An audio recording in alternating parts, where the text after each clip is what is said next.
माननीय सभापति जी,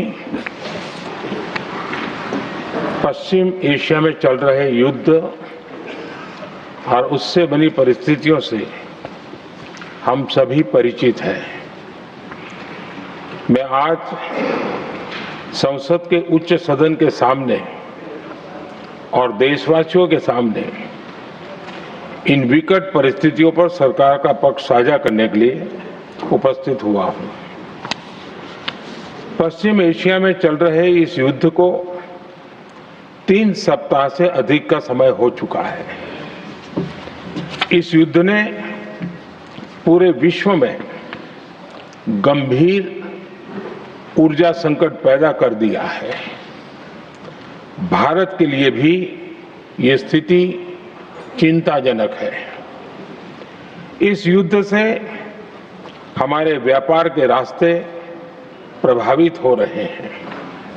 इससे पेट्रोल, डीजल, गैस और फर्टिलाइजर जैसे जरूरी सामान की रूटीन सप्लाई प्रभावित हो रही है। गल्फ देशों में करीब 1 करोड़ भारतीय रहते हैं, वहां काम करते हैं। उनके जीवन और आजीविका की सुरक्षा भी भारत के लिए बहुत बड़ी चिंता है। होर्मुज़ स्ट्रेट में दुनिया के अनेक जहाज फंसे हैं। उनमें बहुत बड़ी संख्या में भारतीय क्रू मेंबर्स हैं। ये भी भारत के लिए एक बड़ी चिंता का विषय है। ऐसी विकट परिस्थिति में आवश्यक है कि भारत की संसद के इस उच्च सदन से शांति और संवाद की एकजुट आवाज पूरे विश्व में जाए।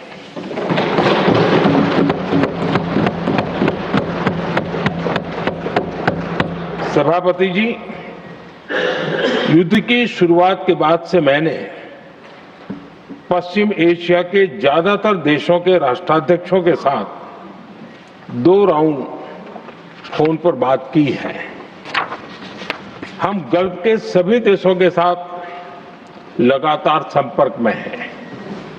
हम ईरान, इजराइल और अमेरिका के साथ भी संपर्क में हैं। हमारा लक्ष्य डायलॉग और डिप्लोमेसी के माध्यम से क्षेत्र में शांति की बहाली का है। हमने डी एस्केलेशन और होर्मुज़ स्ट्रेट खोले जाने पर भी उनसे बात की है। कमर्शियल जहाजों पर हमला और होर्मुज़ स्ट्रेट जैसे अंतर्राष्ट्रीय जलमार्ग में रुकावट अस्वीकार्य है। भारत ने नागरिकों पर, सिविल इंफ्रास्ट्रक्चर पर, एनर्जी और ट्रांसपोर्ट से जुड़े इंफ्रास्ट्रक्चर पर हमलों का विरोध किया है। भारत डिप्लोमेसी के जरिए युद्ध के इस माहौल में भी भारतीय जहाजों के सुरक्षित आवागमन के लिए सतत प्रयास कर रहा है। भारत ने इस समस्या के समाधान के लिए संवाद का ही रास्ता सुझाया है। इस युद्ध में किसी के भी जीवन पर संकट मानवता के हित में नहीं है। इसलिए भारत का सतत प्रयास सभी पक्षों को जल्द से जल्द शांतिपूर्ण समाधान के लिए प्रोत्साहित करने का है। सभापति जी, संकट की स्थिति में देश विदेश में भारतीयों की सुरक्षा हमारी बहुत बड़ी प्राथमिकता है। युद्ध शुरू होने के बाद से लेकर अब तक 3,75,000 से अधिक भारतीय सुरक्षित भारत लौट चुके हैं।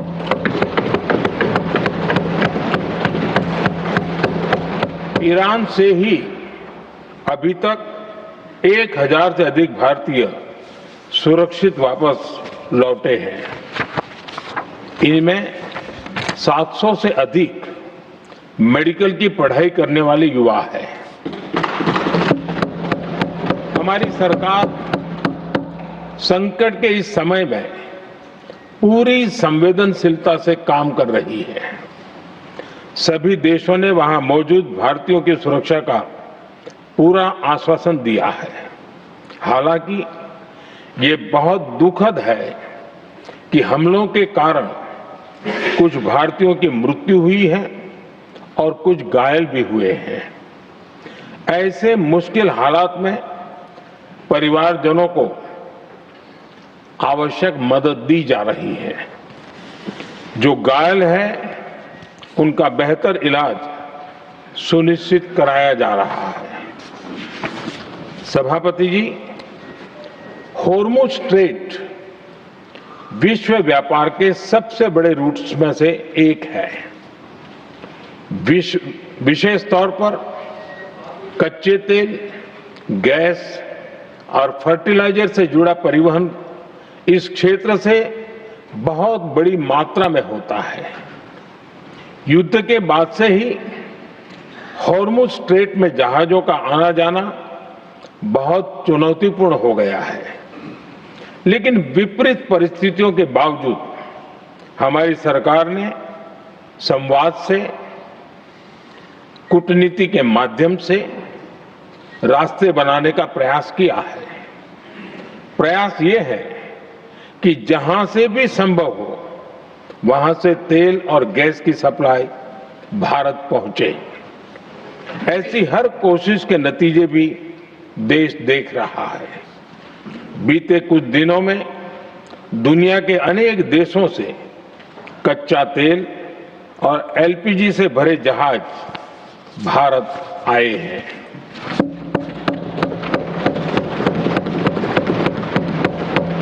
इस दिशा में हमारे प्रयास आने वाले दिनों में भी जारी रहेंगे। सभापति जी, भारत का प्रयास है कि तेल हो, गैस हो, फर्टिलाइजर हो, ऐसे हर जरूरी सामान से जुड़े जहाज भारत तक सुरक्षित पहुंचे। लेकिन इस युद्ध से बनी वैश्विक परिस्थितियां अगर लंबे समय तक बनी रहती है तो गंभीर दुष्परिणाम तय है। इसलिए भारत ने अपनी रिजिलियंस बढ़ाने के लिए जो भी प्रयास बीते वर्षों में किए हैं उनको और गति दे रहा है। सभापति जी, कोई भी संकट हो वो हमारे हौसलों और हमारे प्रयास दोनों की परीक्षा लेता है। देश ऐसे संकटों का बेहतर तरीके से सामना कर सके, इसके लिए बीते 11 वर्षों में निरंतर निर्णय लिए गए हैं। एनर्जी इंपोर्ट का डाइवर्सिफिकेशन ऐसे ही प्रयासों का हिस्सा है। पहले क्रूड ऑयल, एलएनजी, एलपीजी ऐसी एनर्जी जरूरतों के लिए 27 देशों से इंपोर्ट किया जाता था। वहीं आज भारत 41 देशों से एनर्जी इंपोर्ट करता है। बीते दशक में भारत ने संकट के ऐसे ही समय के लिए कच्चे तेल के भंडारण को भी प्राथमिकता दी है। हमारी तेल कंपनियां संकट के समय के लिए काफी मात्रा में पेट्रोल और डीजल का भंडार रखती हैं। बीते 11 वर्षों में 53 लाख मीट्रिक टन से अधिक का स्ट्रेटेजिक पेट्रोलियम रिजर्व भी डेवलप किया गया है और 65 लाख मीट्रिक टन से अधिक के रिजर्व की व्यवस्था पर देश काम कर रहा है। साथ ही बीते दशक में भारत की रिफाइनिंग कैपेसिटी भी अच्छी खासी बढ़ाई गई है। मैं आपके माध्यम से सदन को और देश को ये आश्वासन देना चाहता हूं कि भारत के पास क्रूड ऑयल के पर्याप्त स्टोरेज के और निरंतर सप्लाई की व्यवस्थाएं हैं। सभापति जी, हमारी सरकार की कोशिश है कि ईंधन के किसी एक ही स्रोत पर ज्यादा निर्भरता न रहे। सरकार घरेलू गैस सप्लाई में एलपीजी के अलावा पीएनजी पर भी बल दे रही है।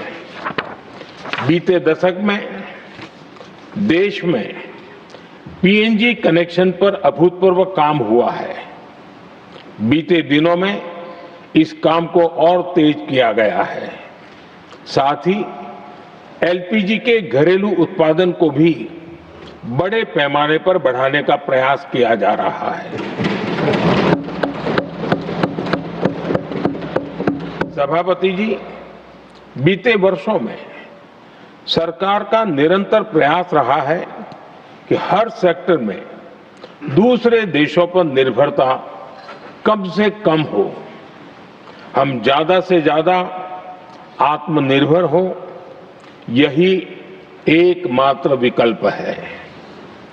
जैसे भारत का 90% से अधिक ट्रेड विदेशी जहाजों पर होता है, ये स्थिति किसी भी वैश्विक संकट में भारत की स्थिति को और भी गंभीर बना देती है। इसलिए सरकार ने मेड इन इंडिया जहाज बनाने के लिए करीब 70,000 करोड़ रुपए का अभियान शुरू किया। भारत आज ship building, ship breaking, maintenance and overhauling ऐसी हर सुविधा के निर्माण पर तेज गति से काम कर रहा है। भारत अपने डिफेंस सेक्टर को भी अधिक रेजिलिएंट बना रहा है। बीते दशक में किए गए प्रयासों से भारत आज अपनी जरूरत के अधिकांश हथियार भारत में ही बना रहा है। एक समय था जब भारत अपने जीवन रक्षक दवाओं के कच्चे माल यानी एपीआई के लिए भी दूसरे देशों पर बहुत अधिक निर्भर था। बीते वर्षों में देश ने भारत में ही एपीआई इकोसिस्टम बनाने के लिए अनेक प्रयास किए हैं। इसी प्रकार रेयर अर्थ मिनरल्स में विदेशी निर्भरता को कम करने के लिए भी बड़े कदम उठाए जा रहे हैं।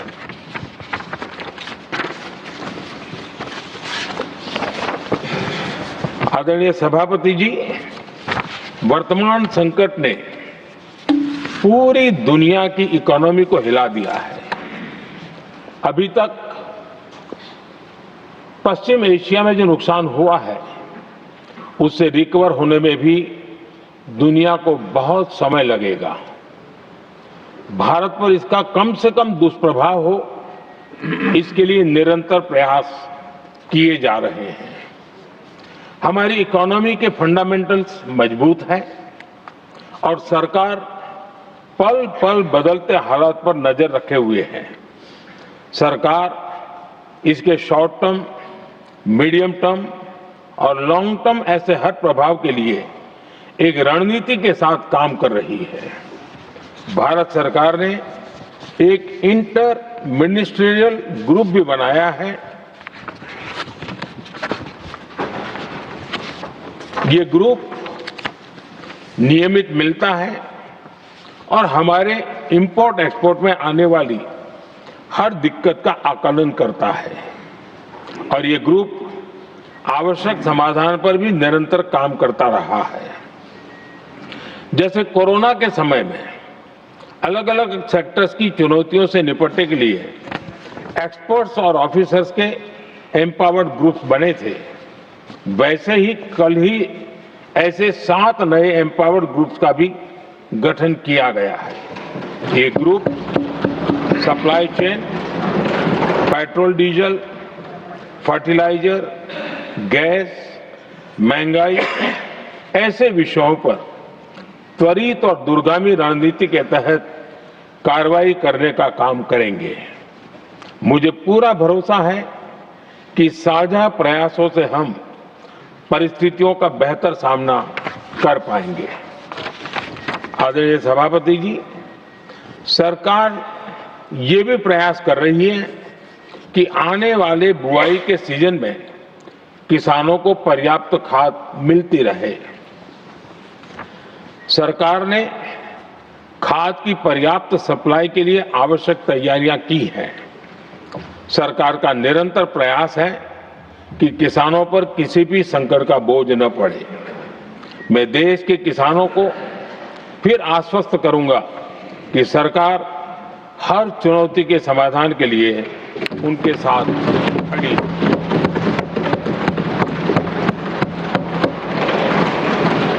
आदरणीय सभापति जी, ये राज्यों का सदन है।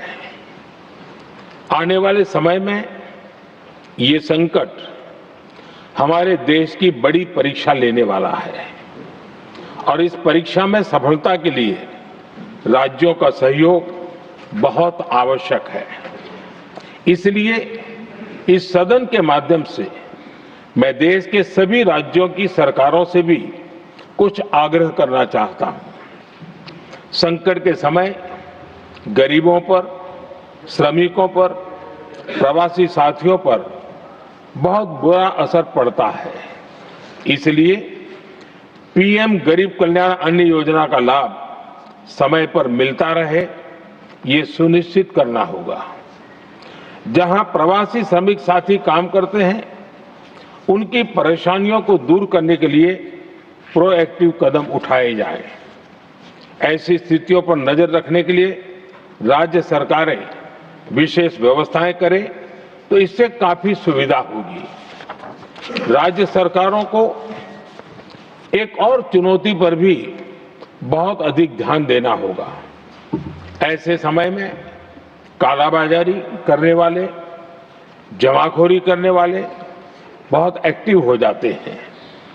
जहां से भी ऐसी शिकायतें आती हैं, वहां त्वरित कार्रवाई होनी चाहिए। जरूरी चीजों की सप्लाई निर्बाध चलती रहे, ये सुनिश्चित करना हर राज्य की प्राथमिकता होनी चाहिए। आदरणीय सभापति जी, मैं सभी राज्य सरकारों से एक अनुरोध और करना चाहता हूं। संकट चाहे कितना भी बड़ा हो, भारत की तेज ग्रोथ बनाए रखना हम सभी का दायित्व है। हमें इसके लिए हर जरूरी कदम, हर जरूरी रिफॉर्म्स तेजी से करते रहने होंगे। ये राज्य सरकारों के पास बहुत बड़ा अवसर भी है। ये टीम इंडिया की भी बहुत बड़ी परीक्षा है।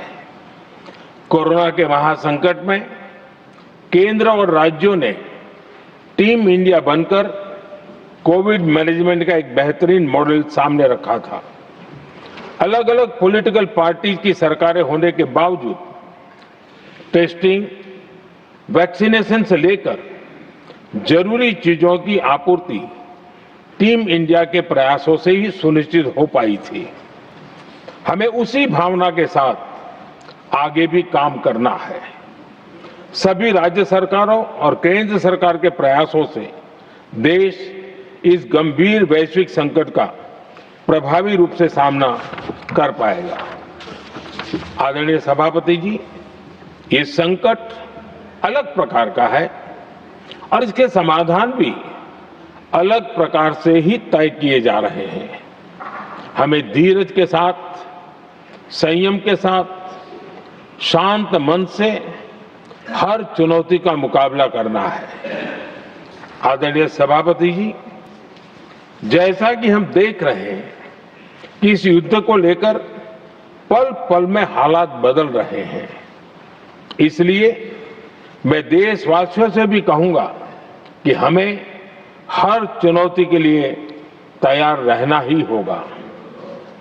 इस युद्ध के दुष्प्रभाव लंबे समय तक रहने की प्रबल आशंका है, लेकिन मैं देशवासियों को भरोसा देता हूं सरकार सतर्क है, तत्पर है और पूरी गंभीरता से रणनीति बना रही है, हर निर्णय ले रही है। देश की जनता का हित हमारे लिए सर्वोपरि है। यही हमारी पहचान है, यही हमारी ताकत है। इसी भावना के साथ मैं अपना वक्तव्य समाप्त करता हूं। बहुत बहुत धन्यवाद। Message